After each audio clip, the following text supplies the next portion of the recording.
Hea koolipere!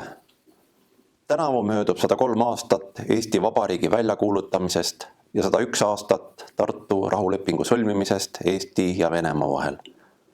Rahuleping pani punkti ränkraskele vabadussõjale, millega Eesti rahvas näitas vankumatut tahet kaitsta oma vabadust, riiklikku iseolemist, mis sai välja kuulutatud 24. veebruaril 1918. Eesti Vabariigi sünnipäeva eel on mul hea meel teile meelde tuletada, kui tähtis on inimesele oma vaba ja sõltumatu riik, sest tulevikku oma riigita meil olla ei saa. Ilma riigita võib juhtuda, et meil ei ole ka oma kodu ja kui inimesel ei ole oma kodu, siis ei ole ka kodutunnet. Kuid mis on kodu? Kodu võib olla lihtsalt maja või korter. See on tavaliselt paik, kus me saame puhata, suhelda oma lähedastega ning hoida oma isiklikke asju. Kodu on ka koht, olgu see siis küla, linnaosa, linn või maalapike koos armsa majakesega keset metsi, kus me oleme üles kasvanud, kuhu meid oodatakse, kuhu me soovime alati minna ja kus tajutakse turvatunnet. Kodul annavad hinge tööd ja toimetused, aga ka koolitee mööda tänavaid või läbi metsaraja, kevadine linnulaul, pereühised ettevõtmised, tähtpäevade tähistamised ja palju muud, mida me tajume kodutundena. See on midagi rohkemat kui maja või korter. See on kogu unistusi, mille kohta meie kirjandusteadlane ja kirjanik Rein Veidemaa on öelnud. Et nii hõlmab kodu ilm ka mälestuspilte ja isegi unenägusid, ka siis, kui kodu on osa kadunud maailmast, jäävad alles hõljuvad mälestused elatud päevade kohal. Paljud teist on kindlasti kuulnud Ülo Vinteri kodulaulu, mis algab sõnadega. Kodus on sinine taevas, kodus on päike nii soe, taeva all pilved kui laevad, hellus kuis põue nüüd poeb.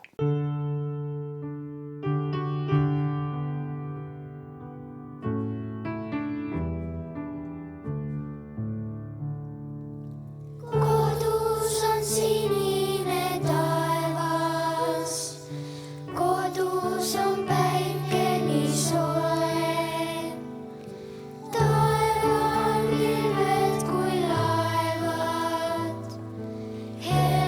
Kuis põue nüüd poeb.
mis sa arvad, kas see on minu Eesti või meie Eesti? Päris hea küsimus. Lähme aulasse, ma puldist räägin. Soovib, lähme. Kui ma mõtlen minu Eestile, siis mu kehast käib läbi hea ja soe tunne. Ma kasvan ülesse parimas keskkonnas. Mul on käe-jala juures lasteaed, pood, kool, kino, trennid ja palju muud. Kui ma mõtlen Eestile kui kaunile riigile, siis tuleb mul rõõmupisar silma.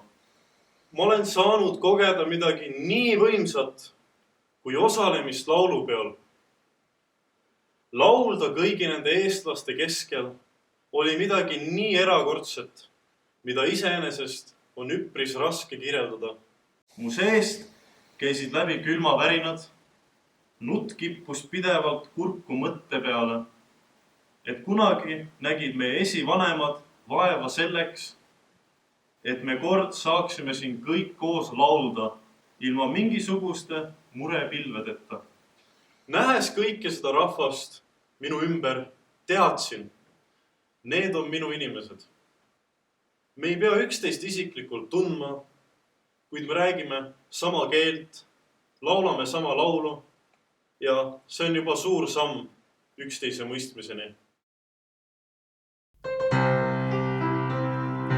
Kui mina laulan laksuplaane, kõõrutan kõlised metsa, tõstan häälta, tõuseb tunda, laulan laulu mühab merga, laulan tamme tantsimajje, kuuse metsad kohamajje, kaase metsad kahamajje.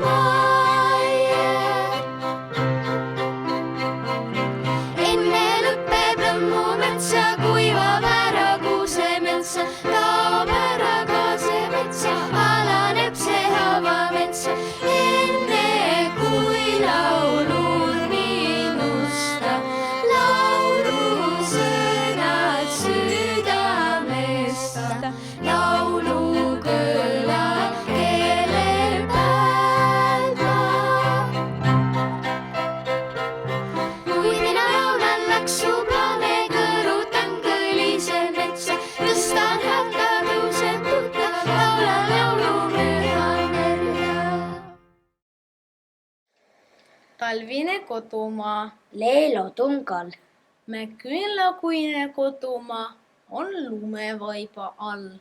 Eks valges voodis magada on praegu mõnus talv.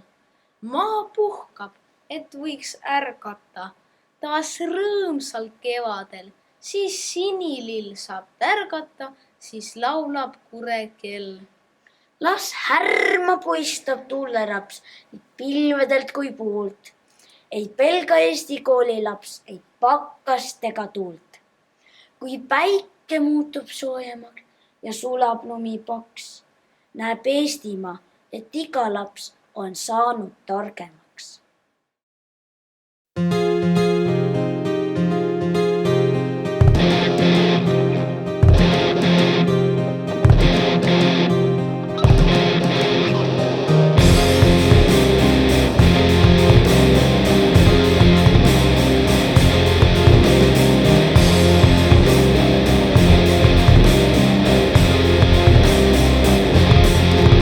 Üle Vainu teeva lendab aur,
Hea Tallinna Laagna gümnaasiumi koolipere!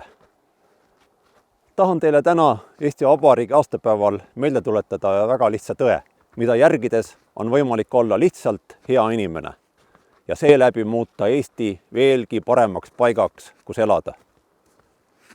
Hoidkem oma riiki, oma kodumaad, oma kooli, oma kodu ja oma lähedasi. Ja ärge iseennast unustage. Head Eesti Vabariigi aastapäeva!